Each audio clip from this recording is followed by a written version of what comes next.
Ravi de vous retrouver pour cette deuxième partie de saison d'Hockey One. Au sommaire de notre émission cette semaine, tout d'abord, on revient sur la saison d'hiver avec le résultat de nos équipes nationales en salle et du championnat en salle qui a vu la victoire du Racing. Vous allez voir tout ça en images en quelques instants. Il y aura aussi bien sûr le retour de la saison extérieure avec le choc entre le Dragon et le Racing, les deux derniers finalistes du championnat de Belgique. Et puis nous avons dressé un portrait de Jérôme Troyens, le capitaine du Racing. On démarre directement avec le review de la saison d'hiver. C'est parti.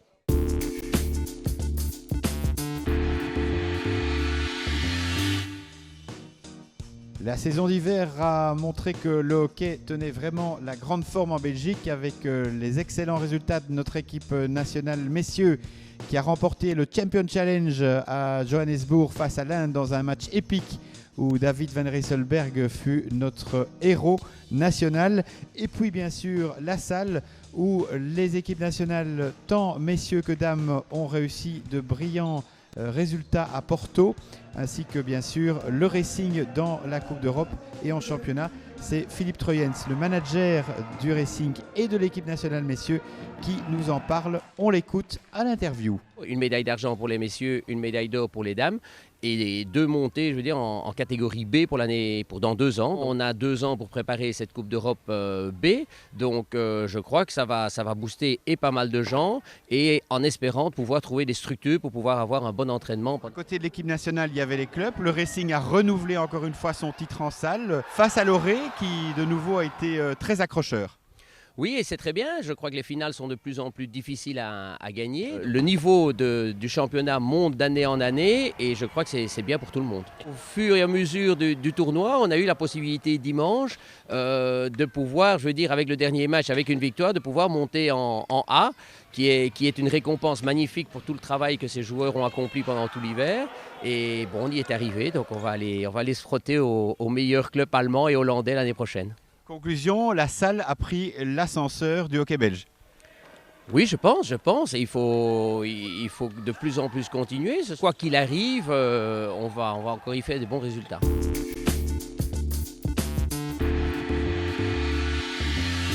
Match au sommet à Brascat entre les deux premiers du championnat. Le Dragon, champion titre, soit son principal rival, le Racing.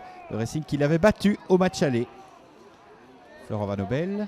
Sur le flanc gauche, il se démarque bien, relais avec Renaud Pangrazio. Il peut rentrer dans le cercle, il tire. Ouh, il y aurait un kick là, il me semble. Il aurait pu avoir un stroke, c'est ce que réclame en tout cas Jeffrey Theis, le capitaine du Dragon. Ah, décision curieuse. Le Racing repart avec Tom Bone.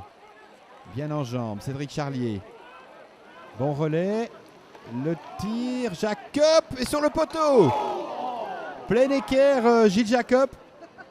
Alors que la pluie redouble d'intensité ici, le Racing insiste avec Thibaut Corneli dans un grand jour. Gilles Jacob et Charlier pour le 0-1. À la 15e minute, Cédric Charlier bien en place depuis le début de ce match. On revoit cette passe limpide, tranchante et Charlier n'a plus qu'à mettre la balle au fond. Tom Bone. Il n'y a personne si ce n'est Jacob qui parvient à conclure devant le roi. Bone. Bonne passe. Et c'est le deuxième par Versluis. Un tout jeune de l'équipe intégré dans le noyau. Et bien voilà une entrée réussie pour ce joueur. On revoit l'excellente passe de Tom Bone. Tom Bone qui fait un tout grand match. 0-2 pour le Racing. 7 minutes de jeu donné hier. L'œil part et nouvelle bonne sortie de Tjouk Troyens qui annule la tentative des Anversois. Ils n'ont pas encore trouvé cette faille pour le moment dans la défense du Racing. Alors, Deneyer, le métronome de l'équipe. Il écarte le jeu, bien joué. Sur le flanc gauche, on revient vers Van Nobel qui peut rentrer, dribble et Van de Weeg pour le 1-2. À 5 minutes du terme de cette première mi-temps.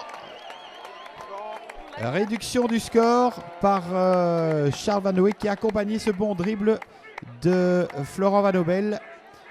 Et le Dragon rentre au vestiaire avec un retard d'un but. Tom Bone.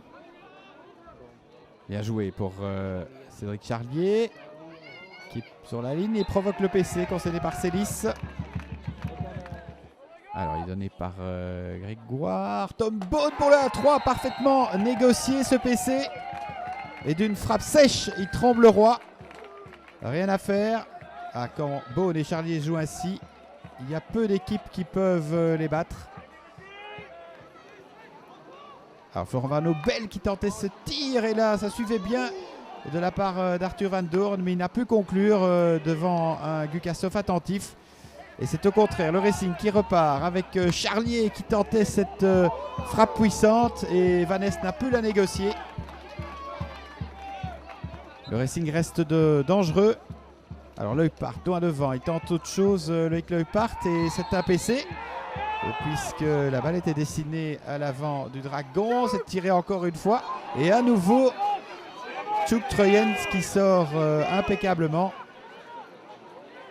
3 minutes encore à jouer. Trojens pour Cornélie. Il entre dans le cercle. Il insiste, Jérôme Trojens. Et Cédric Charlier peut tirer pour le 1-4. Non, bel arrêt de Leroy. Bien placé cette fois-ci, Manu Leroy. On en restera donc là, victoire méritée du Racing, 1-3 sur le terrain de son principal concurrent. On écoute un interview, Cédric Charlier et Florent Van Nobel. Je pense qu'on a une bonne préparation. On a beaucoup joué en salle, mais on est resté vraiment pendant toute la période d'hiver ensemble et on a continué à jouer au hockey. Je pense qu'en début de saison, ici, ça se voit, tout le monde est vraiment fit. On n'a plus que la tactique du début à la fin, on est soudés, on se donne vraiment l'un pour l'autre. Je pense qu'aujourd'hui, c'est ce qui a fait la différence, parce qu'il y avait certains moments où on perdait peut-être le contrôle, mais l'esprit restait là et on s'est bien battus les uns pour les autres. Ouais, sur PC, ça c'est un grand mérite pour Tjouk. Hein. Je crois qu'il sort 4 des 5 PC, il les touche, donc ça, allez, chapeau pour Tjouk. Et nous, on aurait dû trouver une certaine phase pour contrer comment il sortait. On découvre les résultats de la 14e journée du championnat messieurs avec la victoire étriquée du Beerscott sur la Gantoise, le bon nul du What Ducks au Léo dans l'autre match au sommet, la victoire du Racing au Dragon en image, le succès large de Leuven face au Dering, la première victoire du Club Sport au terrain du Braxiata et le nul dans le derby anversois entre le sud et le nord, 2-2 Héraclès Antwerp. Dans le match avancé de la 15e journée, le Racing a été atomisé, le Beerscott à Contig 3-7. Au classement général, c'est le Racing qui passe en tête avec un match de plus sur le Dragon. Le Wadduck suit à 5 points. Le Léo et Leuven sont à couteau tiré avec le Beerscott pour la 4e place qualificative. Tout en bas du classement, Uccle Sport prend ses 3 premiers points.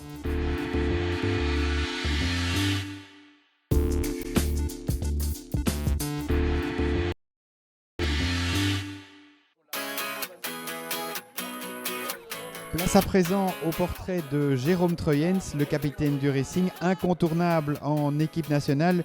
Tjouk Trojens a 24 ans, nous confie ses ambitions pour cette deuxième partie de saison. Cet ingénieur commercial au parcours académique et de hockey sans faille, bien dans sa peau et parfait bilingue, est un vrai modèle pour tous les hockeyeurs. Je pense que c'est ça la grande base, c'est de pouvoir bien s'organiser. Et une fois que c'est organisé, d'avoir la discipline pour s'y tenir.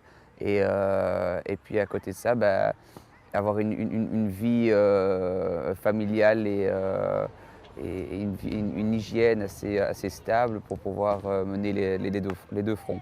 C'est vrai que j'essaie de toujours combiner avec le boulot.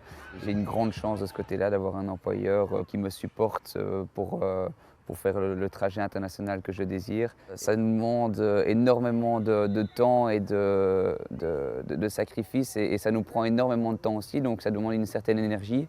Et si on n'a pas une bonne hygiène ou si on n'a pas assez d'heures de sommeil pendant la semaine, on ne sait pas vivre les deux à fond et on arrive cassé le dimanche au match alors qu'il reste pourtant le summum de la semaine.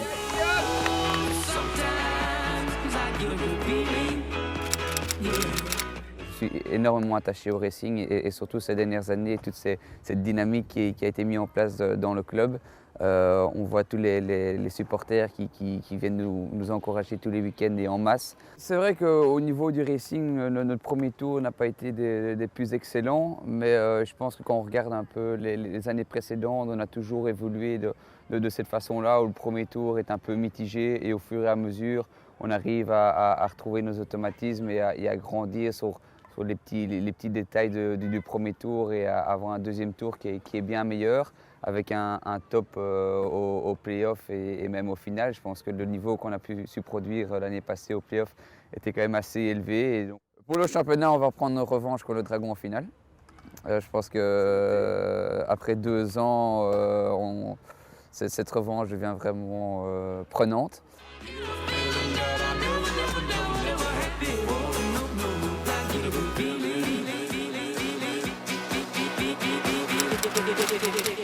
Mon père a souvent mis la barre très haut pour moi aussi.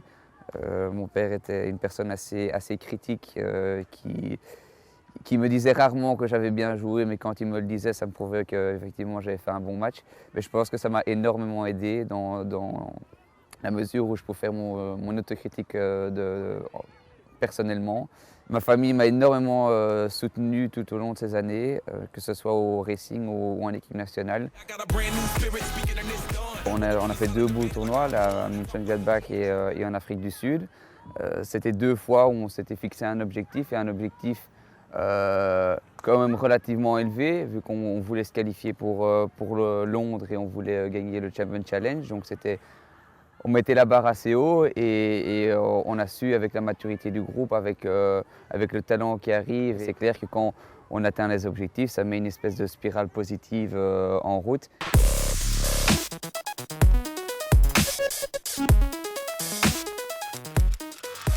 Je pense maintenant que quand je fais mon auto-analyse depuis Pékin, je pense que j'ai énormément évolué depuis Pékin. Il faut déjà savoir qu'à Pékin, je joue à l'avant, maintenant je joue au milieu et je trouve que c'est une place qui me va beaucoup mieux. C'est déjà une place à laquelle j'évolue au Racing et en équipe nationale, donc ça me permet d'avoir les mêmes objectifs aussi bien en club qu'en équipe nationale. Je pense qu'en tout cas, l'objectif c'est de faire mieux qu'à Pékin et puis après on regarde le top 6 avec haute importance.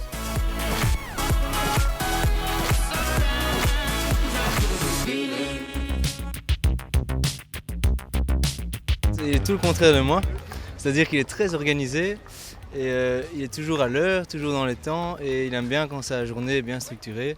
Et moi je suis tout à fait différent, donc on se combine pas mal en chambre, on s'entraide un peu, moi j'essaye de le détendre un peu et lui il me booste pour qu'on ne soit pas en retard au meeting et tout ça. Donc il se lève très tôt, dès qu'il se réveille il sait plus se rendormir. Moi je peux me rendormir autant que je veux, c'est tout à fait l'inverse.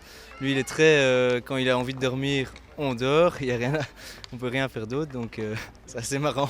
Parfois je le réveille et il s'énerve, moi je trouve ça assez marrant, donc parfois il rentre, mais pas tout le temps. Comment est-ce qu'il est dans la vie ? Très concentré, tant au point de vue professionnel qu'au niveau hockey. Que ce soit pour la préparation d'un match la veille, il y a les petits rituels, on ne rentre pas trop tard, pas de vin rouge. Les pâtes à 9h du matin, on a connu. Moi je l'accompagnais mais je ne mangeais pas ça par contre. Un moment où Jérôme vous a vraiment fait rire. Donc ça a été un nouvel an, 2009-2010, on a fait une soirée sosie et il a dû imiter les Toubitui avec Jérémy et Benjamin Gukasov. Et donc ils étaient tous les 3 en chemise noire ou verte avec leur corps saillant. Et ils nous ont fait une belle petite danse, une belle chorégraphie. Et donc voilà, c'était très sympa, on a bien rigolé, d'autant plus que Jérémy a glissé sur le parquet et qu'il est tombé. Donc c'était magnifique. C'est sûr qu'il y a une fierté d'avoir son petit ami qui est Jérôme et qui joue bien. Et je pense que c'est un exemple tant pour les jeunes que pour les autres, même les adultes. C'est un gars de sérieux qui se donne à fond et qui est ouvert et qui se prend pas la tête. C'est grâce au hockey qu'on s'est connus, donc arrête de te foutre de moi.